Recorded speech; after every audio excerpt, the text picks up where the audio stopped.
ओम श्री सद्गुरुदेवाय नमः। ओम श्री गणेशाय नमः। हरे कृष्ण कृष्ण कृष्ण हरे हरे, हरे राम राम राम हरे हरे। एक बार महाराज युधिष्ठिर ने भगवान श्री कृष्ण से पूछा कि हे मधुसूदन, श्रावण के शुक्ल पक्ष में किस नाम की एकादशी होती है? कृपया मेरे सामने उस एकादशी का वर्णन कीजिए। भगवान श्री कृष्ण बोले, हे राजन, प्राचीन काल की बात है। द्वापर युग के प्रारंभ का समय था।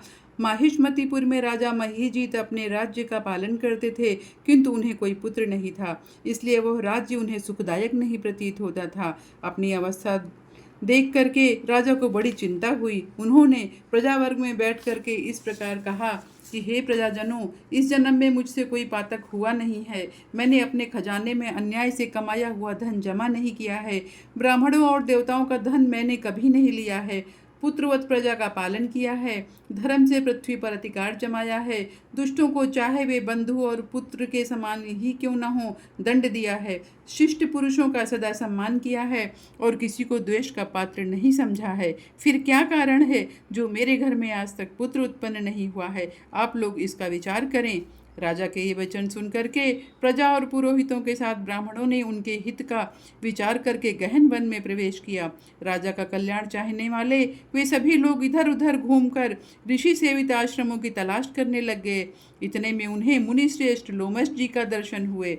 लोमेश जी धर्म के तत्वज्ञ, संपूर्ण शास्त्रों के विशिष्ट विद्वान, दीर्घायु और महात्मा हैं। उनका शरीर लोम से भरा हुआ है। वे ब्रह्मा जी के समान तेजस्वी हैं। एक एक कल्प बीतने पर उनके शरीर का एक एक लोम विशीर्ण होता है, टूटकर गिरता है, इसलिए उनका नाम लोमश हुआ है। वे महामुनि तीनों कालों की बातें जानते हैं। उन्हें देखकर सब लोगों को बड़ा हर्ष हुआ। लोगों को अपने निकट आया देखकर लोमेश जी ने पूछा, तुम सब लोग यहाँ किस लिए आए हो? अपने आगमन का कारण बताओ। तुम लोगों के लिए जो हितकर कार्य होगा उसे मैं अवश्य करूँगा। प्रजाजनों ने कहा, हे ब्राह्मण, इस समय महीजीत नाम वाले जो राजा हैं उन्हें कोई पुत्र नहीं है। हम लोग उनकी प्रजा हैं, जिनका उन्होंने पुत्र की भांति पालन किया है। उन्हें पुत्रहीन देख करके उनके दुख से दुखित हो हम तपस्या करने का दृढ़ निश्चय करके यहाँ आए हैं। द्विजोत्तम, राजा के भाग्य से इस समय हमें आपके दर्शन मिल गए हैं। महापुरुषों के दर्शन से ही मनुष्यों के सब कार्य सिद्ध हो जाते हैं। हे मुने, अब हमें उस उपाय का उपदेश दीजिए जिससे राजा को पुत्र की प्राप्ति हो। उनकी बात सुन करके महर्षि लोमश 2 घड़ी के लिए ध्यान मग्न हो गए। तत्पश्चात राजा के प्राचीन जन्म का वृत्तांत जान करके उन्होंने कहा कि हे प्रजावृंद, सुनो।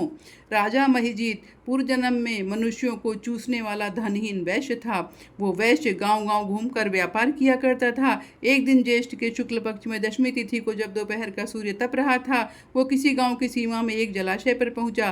पानी से भरी हुई बावली देखकर वैश्य ने वहां जल पीने का विचार किया। इतने में वहां अपने बछड़े के साथ एक गौ भी आ पहुंची। वो प्यास से व्याकुल और ताप से पीड़ित थी, अतः बावली में जाकर जल पीने लगी। वैश्य ने पानी पीती हुई गाय को हाँक कर दूर कर दिया और स्वयं पानी पीने लगा। उसी पाप कर्म के कारण राजा इस समय पुत्रहीन हुए हैं। किसी जन्म के पुण्य से उन्हें निष्कंटक राज्य की प्राप्ति हुई है। प्रजाजनों ने कहा, हे मुने, पुराणों में उल्लेख है कि प्रायश्चित रूप में पुण्य से पाप नष्ट होते हैं, अतः ऐसे पुण्य कर्म का उपदेश दीजिए जिससे उस पाप का नाश हो जाए। लोमश जी बोले, हे प्रजाजनों, श्रावण मास के शुक्ल पक्ष में जो एकादशी होती है वह पुत्रदा के नाम से विख्यात है। वह मनोवांछित फल प्रदान करने वाली है। तुम लोग उसी का व्रत करो। यह सुनकर के प्रजाजनों ने मुनि को नमस्कार किया और नगर में आकर के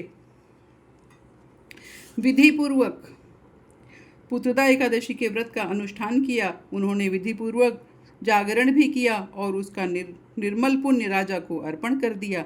तत्पश्चात रानी ने गर्भ धारण किया और प्रसव का समय आने पर बलवान पुत्र को जन्म दिया। इसका महात्म्य सुन करके मनुष्य पापों से मुक्त हो जाता है तथा इस लोक में सुख पाकर के परलोक में स्वर्ग की प्राप्ति करता है। इस तरह से पुत्रदा एकादशी के व्रत की कथा का समापन हुआ है।